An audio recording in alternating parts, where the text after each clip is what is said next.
Ang problema ko ngayon is since September last year, September 2016, kinuha nila yung sasakyan sa bahay ko doon sa Puro 4, Dapitan, Cordova, Cebu. At hanggang ngayon, hindi ko na nakita yung kung nasaan na yung sasakyan ko. Lagi na po silang nag-promise na mabalik na, i-fully paid. Kaya ngayon, wala akong nagawa. Kaya ako nagpunta dito para matulungan po ninyo ako sa aking problema, attorney. Baby, sino nirereklamo mo? Si ano po, yung mag-asawa po, si Police Colonel Milbert Isquira at saka yung misis niya na si isang police din, si Ardeline Valispin.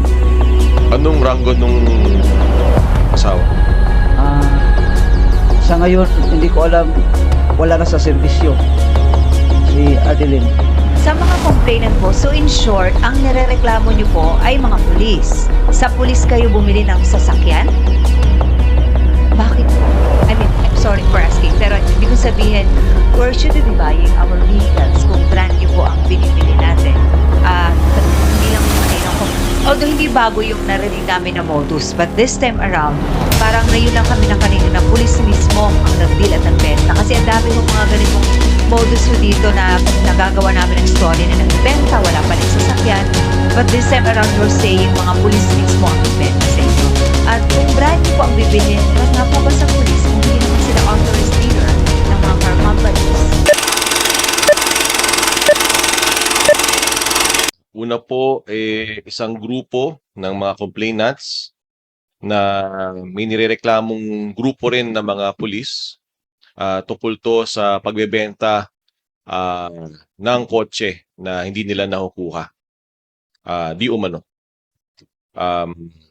Siguro i-turn over ko muna po sa kanilang abogado na si Attorney Gregory Delgado. Attorney Delgado, ano yung fina-file niyong kaso ngayon dito?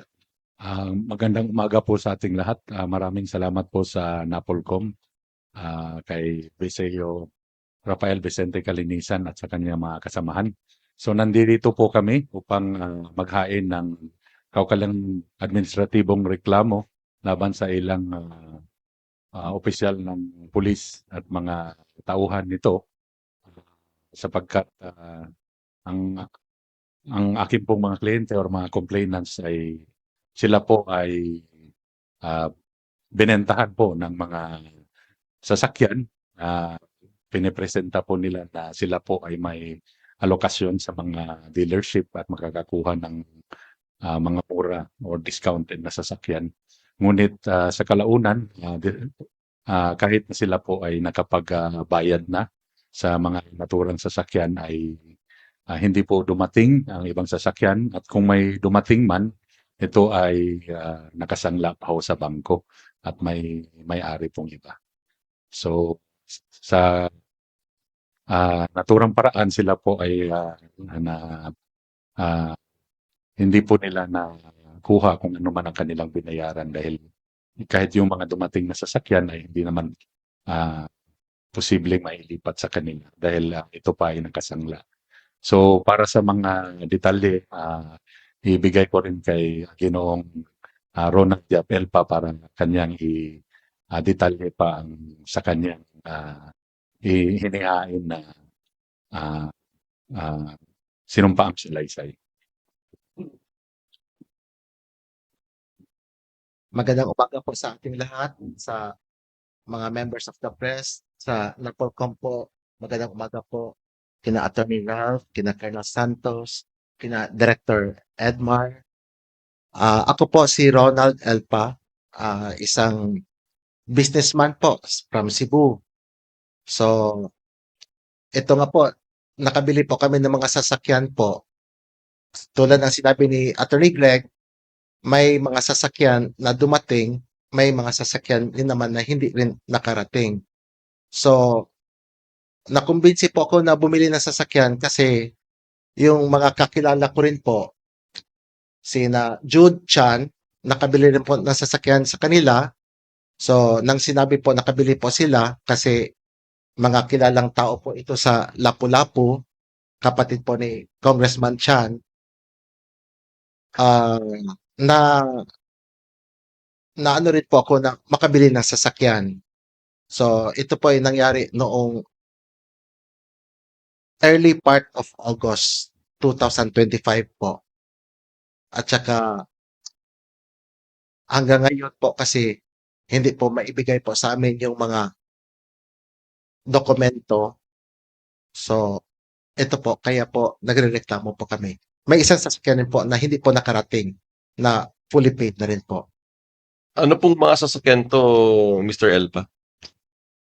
Ah, Yung pong binili nyo? pag sa akin po, nung una, isang Mitsubishi Montero na ang pagkakasabi po kasi mga allocation po kasi ng kasa po sa kanila. So, naibenta po sa amin. Ngayon, may mga sumunod pa na sasakyan. May inihatid na isang pick-up pero hindi ko po tinanggap yung pick-up.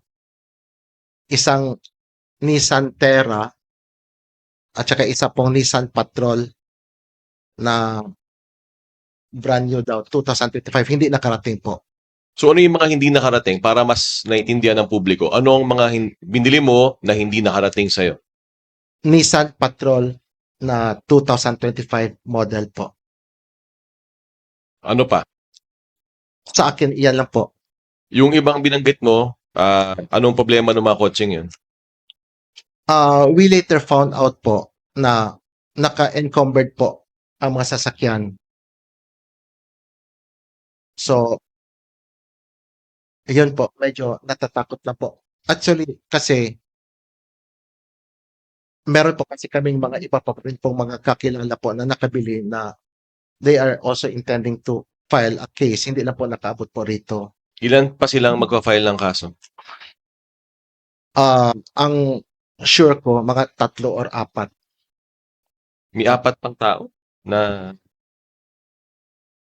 Okay. Yung mga kasama natin ngayon, ano pang mga... Ako po si Jude po. Yung sa akin po, gaya rin ng sinabi ni Mr. Elpa, na nainganyo din kaming kumuha ng sasakyan dahil meron na siyang allocation. Nung kumuha kami, yung kinuha ko po ay isang Hilux na sasakyan. Tapos nakarating naman, pero in-convert naman yung unit. Wali utang din sa bangko. Ibang tao ang pangalan. Yung pangalawa po, isang sasakyan na LC. Kasi nainganyo ako nahatid yung isa. Kaya kumuha ako ng isang LC, Land Cruiser. Yun talagang hindi nakarating. Hanggang na fully paid po ako. Fully paid pero hindi nyo nakuha yung unit. Yes po, hindi ko nakuha yung unit.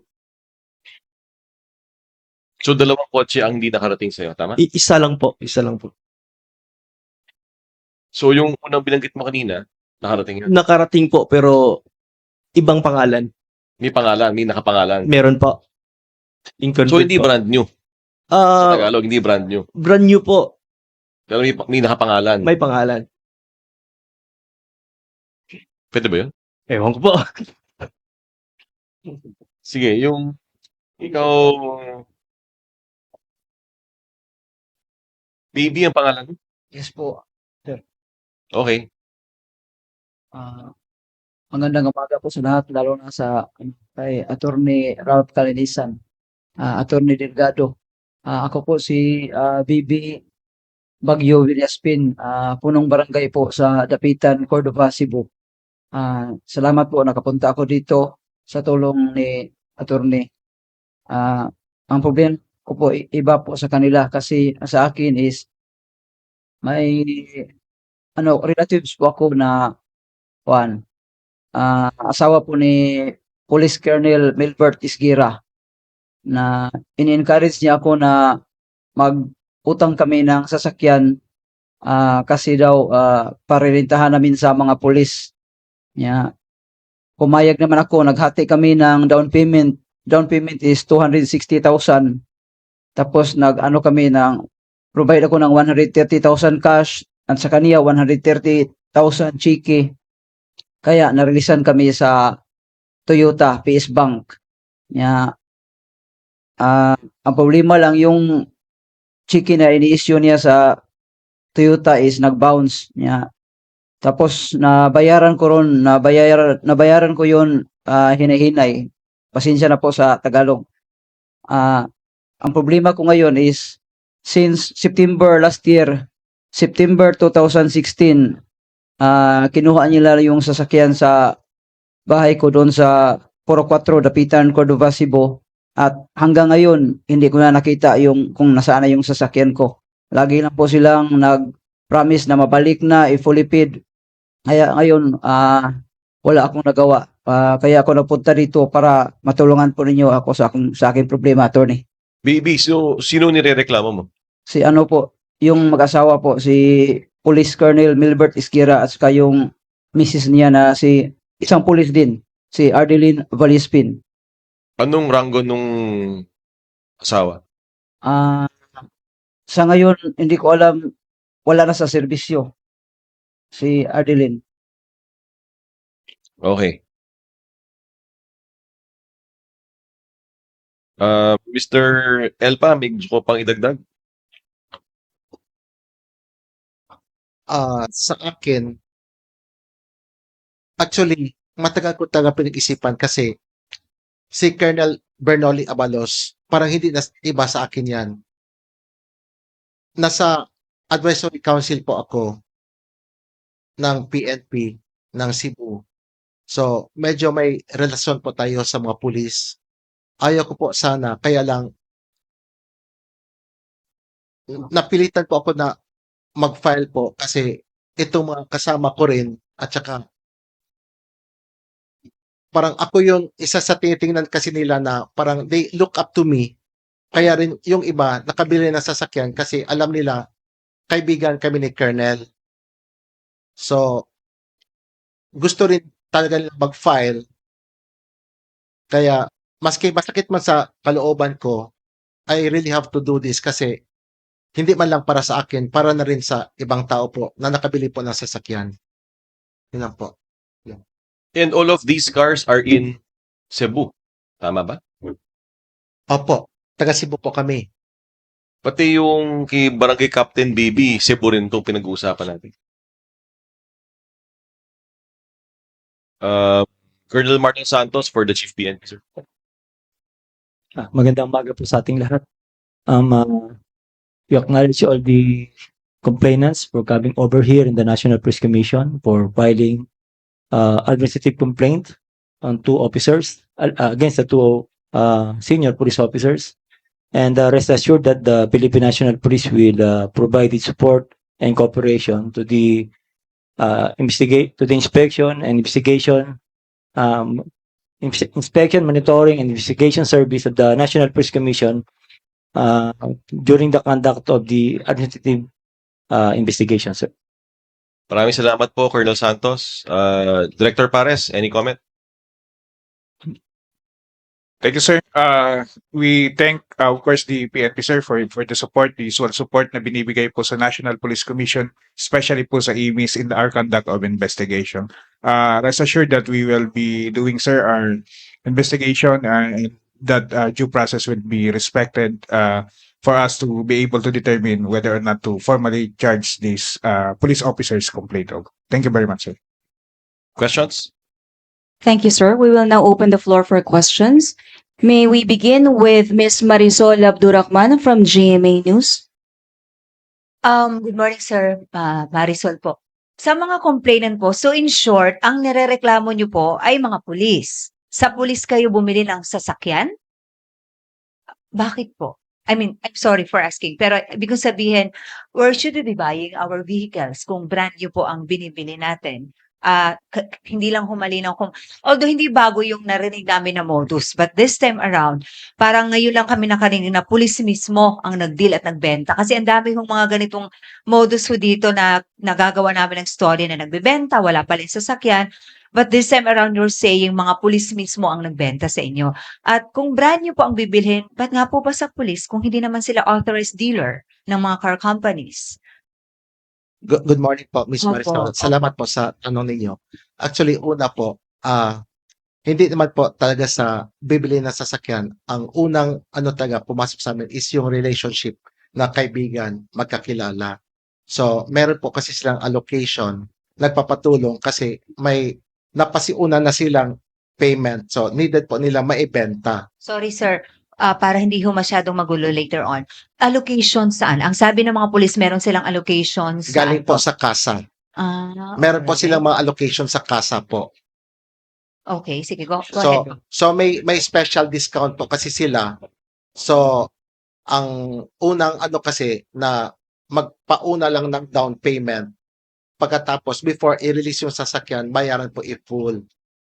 And you were promised to have a brand new car. Opo. So in short, kaya po kayo nainganyo because it's much, much cheaper kumpara doon talaga sa mga, how do we call it? Paano ba? Legit na car dealer? Tama po ba? Mas sobrang di hamak na mas barat, mas mura? Mas mura po. Like mura ng magkano, sir? Halimbawa po, Nissan Patrol, they are selling it for around mga 3.8 million. Ano Kano ba yun? ba More than half? Wala akong idea magkano ba 4 million, 4.2, 4.3, ganun po. Opo. Ang Mitsubishi Montero po, binibenta po nasa mga 1.1 million po. Magkano yan sa tunay na buhay? Siguro nasa mga 1.5, 1.6. So, mas mura po talaga. At nung una lahat kayo, nabigyan ng unang order. Pero later on, yung mga sumunod yung order, hindi na po na-deliver sa inyo. Yes po, kasi ang plano po kasi initially, ang pasiunang bayad po kasi once we get the registration po, i-refinance natin sa bangko para at least sa bangko na natin i-amortize. So, nakamura po tayo ng konti, tapos may parang ganun pa rin po. Parang pinasiuna lang yung payment, tapos i-amortize rin po natin sa bangko. Loan din, hindi cash talaga yung payment, sir. Cash po yung bayad po, tapos pwede naman ipa-refinance po sa bangko. The same pa rin po yun. But in this case, sa case po ninyo, sir, ang usapan po ninyo is magda-down lang ng magkano din yung parang kaliwaan na pag naibigay yung sasakyan, kaya kailangan bayaran Before nyo na po in full. Before po daw i-release ng kasa, so i-full payment. So full payment na po kayo talaga pag nagbayad. Opo. Alright. Thank you po. Thank you. Now we may have Mr. Jeff Caparas from ABS-CBN. Sir, kay Sir Ronald. Sir, susugan ko lang yung tanong ni Sola. So, anong allocation daw po yun? Bakit sila may ganong privilege? Sa pagkakaintindi ko po kasi, parang meron silang special allocation na binibigay daw po ng kumpanya sa kanila within dyan rin mismo with the officers po ng kasa. Yun po yung pagkakasabi po sa amin. Pero ang ginagamit nila is PNP. Hindi, police po sila. Oo nga po. Pero yung allocation, dahil member sila ng PNP, kung sa kanila kukuha ng mobile, kaya nagkaroon ng ganong deal with the dealership. Parang hindi naman po talaga sinabi na dahil police ako, pero impliedly kasi being top officers of the PNP, so may special allocation binibigay yung kumpanya sa kanila. Colonel Santos, is that even allowed? Sa'yo na ako bibili, sir, pagka... Wala po so far. Sir, for the record lang, sir, mas mahaba lang. Wala so far, sir. Can you elaborate on that? Bilang pulis po kasi sir, wala naman kaming personality para magkaroon ng reservation sa kasa. So siguro po mas makakasagot talaga niyan yung dalawang tinutukoy na opisyal kung bakit meron silang such reservation. Kung nagamit man ang PNP para magkaroon ng quote-unquote allocation special, anong Nagugulat pa rin ako hanggang ngayon eh. Pinakihinggan ko kanina yung storya, masyadong malalim yung storya eh. Opo. So we're still investigating, totoo lang. So I really also want to hear the side of the policemen being named. So this is new to me. Narinig ko to sa ibang tao, nagbebenta yung mga pribadong tao sa iba ng di umano'y bagong sasakyan, yung modus ay luma na, pero ngayon nakakarinig na police ang nagbebenta at mukhang hindi lang isa. Sir, will you coordinate with the LTO? Kasi Definitely. kung may ibang pangalan. Definitely. We just Actually, I haven't even received a copy of the complaint. Oo. So the moment we receive it, the EMIS will coordinate with the Land Transportation Office. Okay. And I'm sure si LTO ay nakikinig ngayon, si Yusek Lacanilao ay nakikinig ngayon. Mm. Ang ating LTO chief na masipag, alam kong makipagtulungan ng LTO sa National Police Commission. Sir, last to na lang kay Sir Ronald. Sir, ano daw benefit na makukuha nila? Siyempre, parang wala namang gagawa na ako magbi-middleman para makakuha ng brand new na sasakyan. Magkano daw ibibigay nyo or magkano kikitain ng polis dun sa per sasakyan? Wala naman pong binanggit kung magkano po yung sa kanila, but yung payment kasi was some checks were directly given to him, pay to cash, then nag-a-advise na po kung sino yung pangalan na mag-e-encash sa bangko. May iba naman pong mga pangalan na binibigay before the delivery, papadeposit daw po sa mga kasama rin po daw nila. So may mga na pinagdidepositohan po ng pera sa bangko kasama nila. Minabanggit sina Attorney Delgado tsaka sina Mr. Elpa. Attorney Delgado, para lang klaro. So yung mga bayad, di umano, ay hindi nakapangalan dun sa mga pulis, pero kausap nila mismo yung pulis at merong mga text tsaka messages na kasama dito. Tama ba? Yes, base po sa mga documentary evidence or mga kaukulang ebidensya na kanilang isinama sa kanilang sinumpaang salaysay, meron silang mga Viber or text or Facebook Messenger communications instructing na dito nyo i-deposito tong mga kaukulang bayad sa mga sasakyan na kanilang kinuha at kanila namang dineposito at meron po silang mga kaukulang resibo na dineposito po nila yung kabayaran base po sa instruction ng mga nirereklamo nilang opisyal. So Pero- yung bayad hindi nila tinanggap pero dinaan nila sa ibang tao. Tama ba? Tama po. Pero sir, nag-reflect ba dun sa dealer? Kung baga nabayaran talaga? O hindi nakarating yung bayad nila sa, for example, Nissan? Walang ganong hindi naka-reflective. So sir, so far, Nabayaran ng dealer but doon lang sa mga tao na binanggit nila na doon i-deposito. So kung naibayad yun sa dealer or sa totoong may-ari kung saan nakapangalan yung sasakyan ay yun wala kaming kaalaman. hindi doon. makarating. Sir, last na po kay Sir Ronald. Sir, when was the last time you spoke with the policeman? Actually, kahapon po, nagpunta po ko ng Camp Crame. Until now, I'm in a dilemma pa rin po. Nagdadalawang isip pa rin po ako pupunta dito. Kaya lang, talagang kahiyaan na rin. At saka, ito nga, nandito na rin sina Mr. Chan na sila rin mismo talaga. At saka yung ibang mga kasamahan namin sa Cebu na nagpipilit na rin talaga na gusto na rin mag-file. Nagpunta po sa akin doon sa Camp Crame yesterday kasi apparently gusto makipag-usap sa akin na magkakaroon ng payment in another kind. So, babayaran kami ng mga buhangin. Sand and gravel po. Actually, sa akin po, nagdadalang isip po talaga ako. Pero, Hindi ko naintindihan. Yung pulis na sinasampahan nyo ng kaso ngayon, kinusap kayo kahapon, tama ba? opo, humabot po sa akin sa Camp Crame po. Ulit natin. Ano pangalan ng pulis na nirereklamo mo? Si Colonel Bernoli Abalos, batch 2001 po ng PNPA. At saka may mga kasama pa rin pong ibang mga pulis. O sino yung mga pulis na Attorney Delgado, sino-sino yung mga pulis na yun?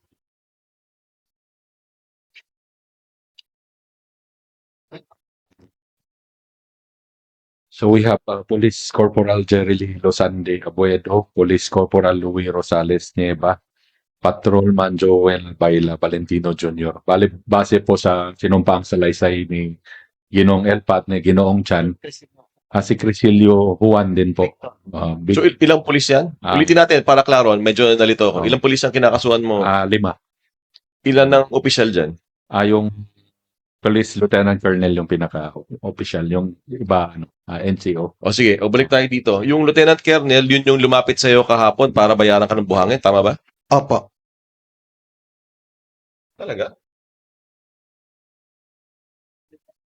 Kasi may batching plan po kami na kailangan po ng buhangin, sand and gravel, at saka semento po. So, na-assign po kasi siya ng Albay. May mga source po siya sa Albay na parang ibabayad po buhangin. Ng buhangin. Namimili naman po Pera talaga na kami. bato, no? Kasi commodity po, kasi yung buhangin, Okay. bumibili po talaga kami ng mga buhangin po coming from those areas, from Leyte, from Albay, kasi component po yan sa ginagawang batching plant ng semento po. Ready-mix Anong concrete. naramdaman mo nung sinabi niya babayaran ka niya ng buhangin? Sa akin po, actually, mixed emotion po. Kasi kung babayaran po ako, kaya lang, nandito na itong ibang complainants rin na nag-uudyok rin po talaga sa akin na mag-file po ng case. At saka yung may mga magfa-file pa rin po doon sa Cebu. Ang una kasing gustong i-file talaga nila is syndicated estafa po. Kasi sarami nilang mga police. Have you filed syndicated staff, Atty. Delgado? Doon po sa sinumpang salaysay na hinihain nila, meron silang reservation that after this they will file the appropriate criminal charges. Di ka ba natatakot, Attorney, Mr. Elpa, na kinausap ka kahapon? Meron kang pinuntahang lakad sa Camp Crame at biglang sumulpot na lang tong Lieutenant Colonel na to sa lakad mo. Wala ka bang naramdaman na pangamba? Kahit sino naman pong ordinaryong tao po, kasi yung mga kausap mo, mga pulis, alam mo po yung mga capabilities kasi nila. Siyempre po, mag-aagam-agam ka rin po talaga. Pero, gaya nga po ng sinabi ko po, I really have to stand up po kasi sa mga kakilala at mga kaibigan ko po, nakabili po ng mga units po na gusto rin po nila makahingi po ng hustisya at they are looking up to me kung paano po yung gagawin ko, attorney. Thank you. We will now have Mr. Alan Gatos from DZWB. So, ano ho yung pinakamataas na ranggo na involved dito, Lieutenant Colonel? Lieutenant Colonel, opo. Pwede ba nating pangalanan lahat, Commissioner? Pinakalanan na ni... Actually, it appears to me na dalawang sets of Parang policemen. may iba mga pangalan na kanina na binanggit. Sige, Attorney Delgado. Para palinaw lang po. Attorney Delgado, pakilinaw lang kasi parang dalawang grupo ng pulis ang pinag-uusapan natin dito. Isa, bentahan ng kotse, isa, rentahan. Parang dalawa no? Oo. So, Sa bentahan muna. yung Sa bentahan. Police Lieutenant Colonel Bernoli D. Abalos, Police Corporal Jerry Lilo Sande Abuedo, Police Corporal Louis Rosales Nieva, Patrolman Joel Baila Valentino, at isang Police Senior Sergeant Crisilio Juan. Victor Crisilio Juan. So, ito yung mga kinocomplain ni Mr. Jude Kiranti Chan at Mr. Ronald Yap Elpa. Ito naman kay Punong Barangay Baby Bagyo Bilispin, doon sa rentahan or inudyok siyang magkumuha ng sasakyan ni si Colonel Isguera. Melbert Isguera. Full colonel to? Classmate. Sige, anong pangalan po uli, Chairman? Nung Police, Colonel Melbert Esguera po, sir. Sa Region 7. Region 7? Yes po. Okay. Balikan ko lang po si Sir si Sir Jude at saka Sir Ronald. Parehas lang po yung kino-complain nyo? Parehas lang po. Parehas lang po. Parehas lang po. Opo. Okay. So Sir Ronald, so nakilala nyo ho sila papaano yung naging sistema, papaano nyo sila nakilala. Binabanggit nyo kanina, miyembro kayo ng advisory council ng ano ho ba yan? Ng Cebu Police Provincial Office, paano ho ba? Mandawi City Police Office po at saka ng Internal Affairs Services po. Mm. Doon po sila naka-assign. Hindi po. Before po, they used to be assigned in Cebu as intelligence officer before at Mandawi City Police Office. And then hanggang sa napalipat-lipat na nung nakaraang last year of August, na-assign po siya ng CIDG Region 5 as Regional Chief ng CIDG. So, yung iba pong mga kasamahan po dito na kasama po sa pagbenta at pag-deliver po ng sasakyan, mga kasamahan po niya sa Region 5 CIDG po. So, gaano ho sa pagkakaalam ninyo karami kayo na nabentahan ng mga sasakyan? Sa amin lang po, siguro, including kay Mr. Chan, siguro may 3-4 pa. Pero yung kayo mismo, yung alam po ninyo mismo, Iyon po. yun lang, apat pa. Yung pagkakaalam nyo po. Yes po. Okay, last na lang po sa akin kay Commissioner. Sa kayo ho ba, first time ho ba na may ganitong impormasyon? Although yung modus, matagal na yung ganong klaseng modus, pero first time lang ho ba o sa Cebu lang kaya nangyayari ito at meron ding ibang modus sa ibang lugar kung sakali man, Commissioner? First time ko lang narinig to. Totoo na nakakuntahan ko na rin si Chief PNP tungkol dito. First time din niya narinig to. So, bago sa pandinig namin to. So, we will investigate. Hindi tayo magpapadalos-dalos. In fact, kung pansinin nyo, lahat sila Cebuano eh. Yung nakapagtaka na puro kotse pinag-uusapan natin dito at sa isang lugar. So, sisilipin natin kung may koneksyon itong mga sumbong na ito dun sa kung meron pang mas malaking iskema o kaya sindikato na nasa likod dito. We really have to dive deep and check along with the PNP para kung meron mang talagang ganyang grupo ay masawata natin to ng mabilis at kailangan ipakita natin na hindi tayo papayag na may kung meron man na may sindikato ng kotse dyan sa Cebu. We now have a follow-up question from Ms. Marisol Abdulrahman, GMA News. Sir Elpa, tama po ba yung intindi namin kanina na pinuntahan ka ng police colonel, parang inaareglo ka, inaayos ka ng graba? Tama po. Tama po. So, are you saying na despite that, willing kayong ituloy ang reklamo ninyo kasi kahapon kayo nag-usap, tapos tumuloy pa rin kayo sa NAPOLCOM. So, hindi kayo magpapaareglo. Wala kayong naging usapang ganun. So, in short, you said no to him. Kaya tinuloy niyo po ang reklamo. Opo. Alright. Sige, at least, alam lang mong police. Paano nalaman nung pulis na nandun ka? At paano niya nalaman na mag-file ka ng reklamo? Hindi po niya alam na magfa-file po ako ng reklamo, pero matagal ko na po sinasabi sa kanya, Colonel, ayusin natin ito, Colonel. Kasi ayaw ko ng ganon. Kasi ito sa amin kasi, kumpanya kasi namin yung nakabili. Yung kumpanya, this is a family corporation po. Ako po yung presidente. At saka, yung mga kaibigan ko rin na nakabili po ng sasakyan sa kanya, mga kaibigan ko rin po. Paano nga technically, dapat nasa Cebu siya, di ba? Tama ba? Nasaan ba naka-assign ngayon to? Alam mo ba? Kung nasaan naka-assign ngayon tong si... Paano? Lieutenant Colonel, ano? Yung last ko po na pagkakalam po, kasi na-assign siya, deputy po ng Region 8 ng CIDG. But kahapon,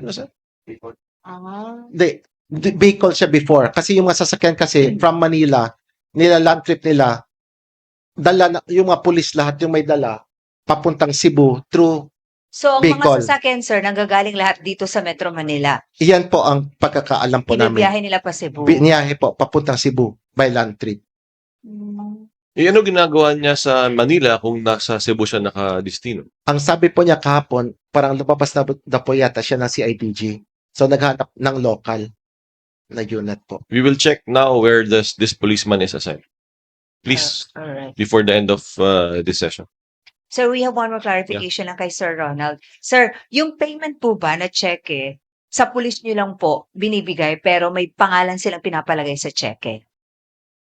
Ang instruction po, pay to cash, but magte-text po siya kung sino po yung mag-e-encash po ng cheque. So, yung bangko kasi, before po i-encash ng bangko yon, nagpapadala po ng mensahe po sa amin to confirm if indeed opo. nag-issue ba kami ng cheque sa taong iyon. Yeah, but where do you issue the check? I mean, Yes saan po. niyo po physically inaabot? Sa police lang po. Yes po. So, kinukonfirm ko rin po sa kanya, Sir, itong tao ito, sino ito? Sir, tao natin yan. Okay yan. Okay. So, confirm po. And then, sir, last year lang kayo nagkaroon ng first transaction?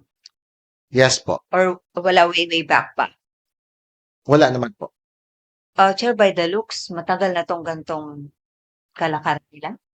Hindi ako makakomento eh. Ngayon ko lang narinig eh. Mhm. Pati yung rentahan, ngayon ko lang din narinig, literal.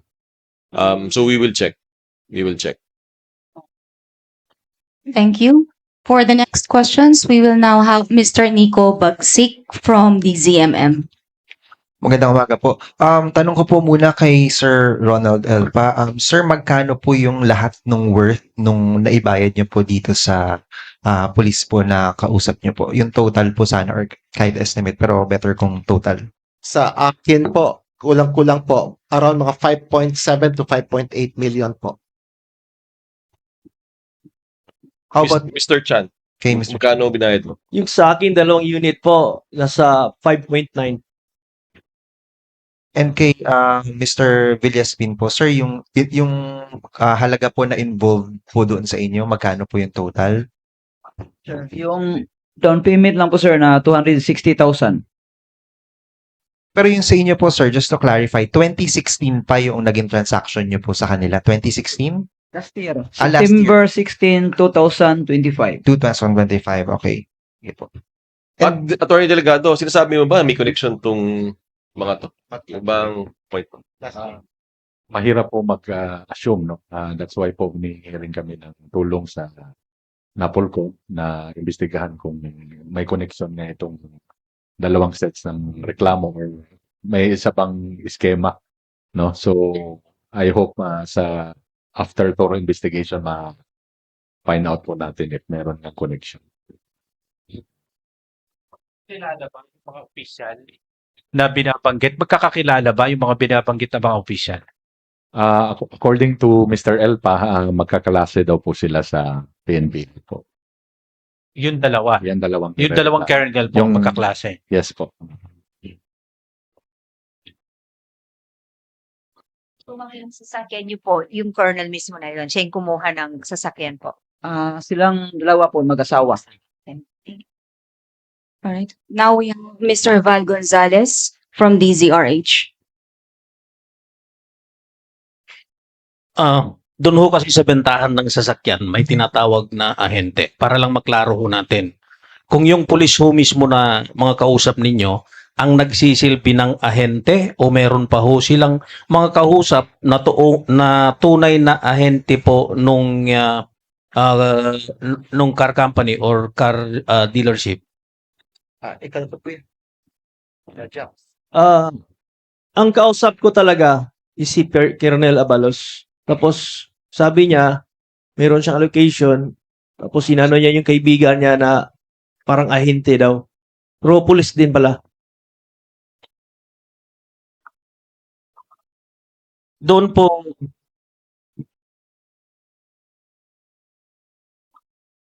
sa criminal case, nabanggit nung abogado nila, syndicated estafa yung na-file o ipa-file pa lang. Sa Napolcom, anong kaso naman ho yun, sir? Depende sa appreciation ng imis natin. Pero kung sakasakali talagang may sindikato sa pagbebenta ng kotse, pumapatak to sa grave misconduct at conduct unbecoming of a police officer. These are grave offenses, punishable by either suspension, either demotion, o kung talagang grabe ang mapatunayan natin, dismissal from the police service. Kung ano man ang nararapat na parusa sa kanila, yun ang ipapataw natin sa kanila. May nabanggit ka kanina, Commissioner, na nagkausap na kayo ni Chief PNP tungkol dito. Opo. Ano ang instruction or direktiba kung meron man from the Chief PNP. Yeah, of course, we dialogue. Ang inakagandahan namin ni Chief PNP Nartates, kami ay nag-uusap sa mga bagay-bagay. At nung una kong narinig na mukhang may magpa-file na kaso, nagparating ng mensahe ang isang abogado na gusto nila mag-file ng kaso dito. Discuss ko rin kay Chief na mukhang may ganitong modus sa Cebu. So sisilipin din ni Chief, sabi niya sa akin. At obviously, sinisilip din namin ngayon. Yun ang kagandahan na ang NAPOLCOM at ang PNP ay nagtutulungan. Doon po sa abogado nila, attorney, since kayo may hawak ng kaso at meron silang binabanggit na yung sasakyan ay from Metro Manila, dinadala pa sa Cebu, meron ho ba kayong confirmation ng isinagawa doon sa binabanggit nilang car company kung meron ngang allocation o kung meron mang contact yung mga binabanggit na mga pulis? Ang amin lang nagawa ay ang amin lang biniripika kung kanino talaga nakapangalan at ano yung estado ng mga sasakyan at aming nalaman nga na encumbered. Pero doon sa pagberipika pa kung talaga bang may alokasyon ay hindi pa ito nagagawa na. Anong car company daw po o car dealership company na nandito sa Metro Manila sila may contact? Ang nasa mga sales invoice ay Gateway po, yung dealer or distributor po ng sasakyan. Ano po? Gateway Motors po. Gateway Motors. Opo, yung based sa sales invoice. Saan po sa Metro Manila, sir? Santa Rosa, Laguna yung address nung kay Address. Mr. Chan na Hilux, Santa Address Rosa. ng company. Oo.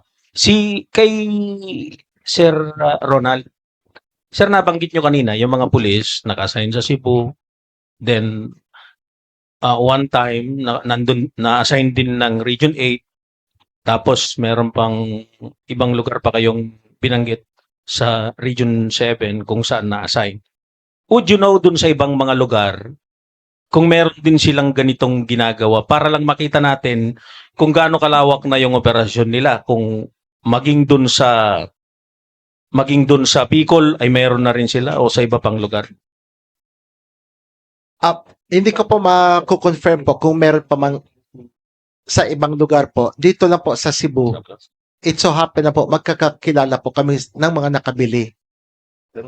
Kasi yung nabanggit kong Bicol, doon lang po dinadaan by land, land trip po ng mga pulis ang pagdi-deliver. Sir, doon po sa binayaran ninyo na sa estimate ninyo ay 5.7 to 5.8 million. Ilang sasakyan po yon? 3 sasakyan po. 3 sasakyan. Doon sa 3 sasakyan na yon, ilan na ho yung dumating? 2 po, isang Mitsubishi Montero at saka isang Nissan Terra. Yung Nissan Patrol po, from August, September of last year hanggang ngayon po, hindi po nakarating po. Doon sa nakarating, malinis ho yung papel ng mga yon? We found out po na pag-alaman po ni attorney, upon checking, verification po, may nakuha pong sales invoice, may nakalagay po doon na naka-encumbered po sa mga bangko. So nasa na ho yung mga sasakyan na yun ngayon since under question yung mga dokumentong hawak po ninyo? Nasa sa amin po. Hindi ho ninyo tinangkang ibalik doon sa mga kausap ninyong mga police officials? Accordingly, kinakausap po namin, ang sabi nila, bayad na daw po sa bangko. So, iyon po ang hinihingi po namin, yung mga pertinent documents, mga papers galing sa LTO, and accordingly, ang sabi nila, ginagawa pa. So, kaya nga hinihintay namin since last year, August, hanggang ngayon, wala pa po kami natatanggap ng mga dokumento. Ang ginagawa pa ho with LTO ay yung transfer dun sa pangalan na po ninyo o nung company po ninyo? Opo. Okay, thank you po. We have a follow-up question from Mr. Alan Gatus. So, sir, parehas na galing ng Santa Rosa yung mga sasakyan po na nakuha ninyo. Yung sa inyo po, saan galing? Hindi ko lang po sa ulado, pero nasa mga dokumento po, yung mga sales invoice po ng kasi nakuha lang po ni attorney upon verification po. Ah. So, ibig sabihin no, ay legit naman itong mga sasakyan na to at hindi hot cars, hindi talon, hindi mga nakipag-ugnayan din hubat sa inyo yung dealer nung sasakyan? Nagtanong po kami sa sasakyan for servicing. So, sila po yung nagbigay po ng information po. But ang dealer kasi, bayad na sila ng bangko. So, wala silang maisagot tungkol sa payment ng bangko. Oo. So, Si dealer po, wala na pong pakialam si dealer. Si dealer kasi bayad na sila ng bangko. So, ibig sabihin, bangko humahabol ho sa inyo? Hinahabol ba kayo ng bangko? Hindi po kami hinabol ng bangko. Lumabas po kami at least para man lang po sa kalaman po ng lahat na ito po kami, meron po kaming nabiling ganitong sasakyan. Kasi di ho ba, kung di ako nagkakamali, pag encumbered sa bangko, ibig sabihin, nakasangla pa rin yan or naka-loan yan sa bangko. Opo. So, ibig sabihin, kung sino ho yung may hawak ng sasakyan, kayo ho yung may pagkakautang sa bangko. Parang ganun po. Hindi po kami ang may pagkakautang sa bangko kasi kung sino pa man yung bumili po ng sasakyan sa kasa, sila po yung nangutang sa bangko. So, sila po yung inaprubahan ng bangko. So, pero ibig sabihin, nabayaran kaya sa bangko? Iyan nga po kasi we have no means to verify with the bank kasi may magtanong man kami, they have their bank secrecy law. Hindi po tayo mabibigyan po ng information po with regards to that question po. Okay. Last na lang sa akin siguro kay Commissioner, no? So, ito talaga parang first time, no? Paulito, para kami sa Ramplaca, no? First time na ganito yung modus na lumabas talaga. At wala pa naman tayong background nitong mga pulis natin. Wala pa. Ngayon pa lang. You are hearing it for the first time. The details I'm hearing for the first time. So we're checking now. As we speak, we're checking right now. Okay. Thank you po. Thank you, sir. We have a follow-up question from Ma'am Marisol Abdurrahman. Sir Ronald, in short, yung mga na-deliver sa inyo, walang mga papel yon. May papel po, may rehistro po. May rehistro. Opo, pero may pangalan po kung sino po yung may-ari. Alright. Hindi pa nakapangalan sa inyo. Hindi pa po. Iyon po yung hinihintay po namin hanggang ngayon po na may transfer po nila yung pangalan sa amin. Brand new pero nakapangalan sa iba.